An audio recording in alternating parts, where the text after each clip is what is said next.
చంద్రబాబు నాయుడు గారి పాలన అయితే బాగుంటుంది, శభాష్గా ఉంది. కానీ మిగిలిన మంత్రులు చేయట్లేదు, అదే బాధ. అంటే ఏ సెక్టర్ లో బాగాలేదనుకుంటున్నారు? అమ్మా దేంట్లో బాగాలేదనుకుంటున్నారు? దేంట్లో అంటే ఎందులో ఉన్నా సరే బయట ప్రతిదీ అన్ని లూటీలు జరుగుతున్నాయి. చంద్రబాబు పాలన బాగానే ఉంది, అవి కరెక్ట్గా చేయాలి. అమరావతి రాజధాని అవడం, పర్మనెంట్ రాజధాని అవడం ఎలా అనిపిస్తుంది? చాలా బాగుంటుంది. మనకి ఆంధ్రులకి మంచి అవకాశం అమరావతి రావడం. అమరావతి రాజధాని మరి గత ప్రభుత్వంలో 3 రాజధానులు అన్నారు కదండి. అవన్నీ వేస్ట్ అమ్మా, అవన్నీ అయ్యే పనులు కాదు, అవన్నీ నాటకాలు ఆడాడు జగన్. నాటకాలు ఆడాడు అంతే. ఎందుకని అంటారు? నాటకాలు ఎందుకు నాటకాలు అంటారు? ఇప్పుడు అది కూడా ఉపయోగపడిద్ది అని చెప్పేసి అన్నారు కదా ఆయన అప్పుడు కూడా. ఆయన అన్ని మావి కానీ అవన్నీ పెట్టారు కానీ దేనికి ఉపయోగం లేదు. మరి ఇప్పుడు రాజధాని అన్నారు, మరి రాజధాని అయ్యేసరికి కొన్ని లక్షల కోట్లు అయింది. ఇక్కడ ఈ భారం అంతా ప్రజల మీదే పడిపోయింది. సాయం మీద పడుతుంది, పడదని ఎవరు చెప్పారు? పడుతుంది. రేపు పన్నులు అన్ని పెంచుతారు. అవన్నీ ఎవరి గురించి? మన గురించే. భావి తరాలు బాగుపడతారని చేస్తున్నాడు. అదేదో వైజాగ్ గానీ అటు కర్నూలు గానీ అట్లా పెట్టినట్టయితే భారం తగ్గిపోయేదని చెప్పేసి అని వాళ్ళ వైసీపీ వాళ్ళు అంటున్నారు కదా. వాళ్ళ అభిప్రాయం. నా అభిప్రాయం ఏంటంటే మనకి దగ్గరలో పిల్లలకి మంచి లైఫ్ ఉంటుంది. అది 2028కి పిల్లలకి ఉద్యోగాలు వస్తాయి.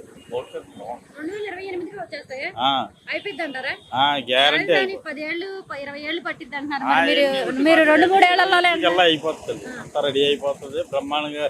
అసలు రూపురేఖలా మారిపోతాయి విజయవాడ మొత్తం. రూపురేఖలు అంత ఫాస్ట్ గా పని చేస్తారంటారా? చాలా ఫాస్ట్ గా జరుగుతుంది వర్క్. నేను చూశాను స్వయంగా, నేను వెళ్ళి చూసాను. నేను బాగా జరుగుతుంది.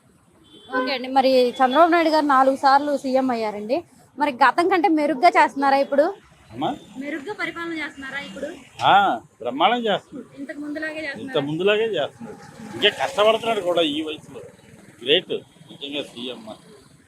సీఎం దొరకడం మనకి గ్రేట్. అది బాగానే ఉంటుంది కానీ అది ఇప్పుడెప్పుడే ఏది కాదు. 30 ఏళ్ళు పట్టుద్ది.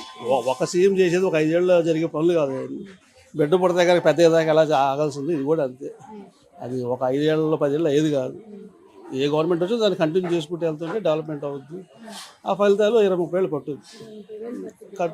కాకపోతే ఆయన సీఎం గారు, ఇప్పుడున్న సీఎం గారి విజన్ ఉంది కాబట్టి ఆయన 20 ఏళ్ళ తర్వాత ఏం చేద్దాం అనేది ఆయనకి వాళ్ళ నుంచి ఉంది కాబట్టి దాని ప్రకారం ఆయన ముందుకు వెళ్తున్నాడు కాబట్టి టైం పట్టుద్ది. ఇప్పుడు చదివేవాళ్ళు సంవత్సరానికి 1,00,000 మంది వస్తున్నారు. ఉద్యోగాలు 10,000 కూడా లేవు. అలా ఎందుకు కూడా అన్ని నిదానంగా అన్ని కంటిన్యూ అవుతాయి. ఒకేసారి రావు అందరికీ. మరి ఇప్పుడు కంపెనీలు రాకపోతే మరి ఇప్పుడు నిరుద్యోగులు అంతా ఏం చేస్తారండి? బయట ఊళ్ళకి వెళ్తున్నారు, బయట స్టేట్లకి వెళ్తున్నారు, లేకపోతే ఎవరి అవకాశం వాళ్ళు చేసుకుంటున్నారు.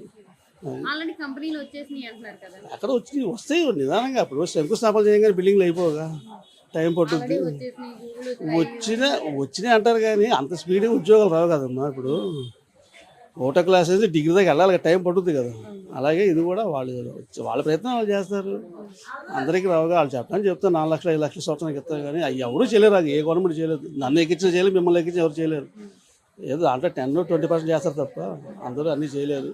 సరేనండి. మరి ఇంతకు ముందు ప్రభుత్వంలో 3 రాజధానులు అన్నారు, మరి ఇప్పుడు ఒకటే రాజధాని అయింది. మరి దీన్ని ఎలా చూడొచ్చు?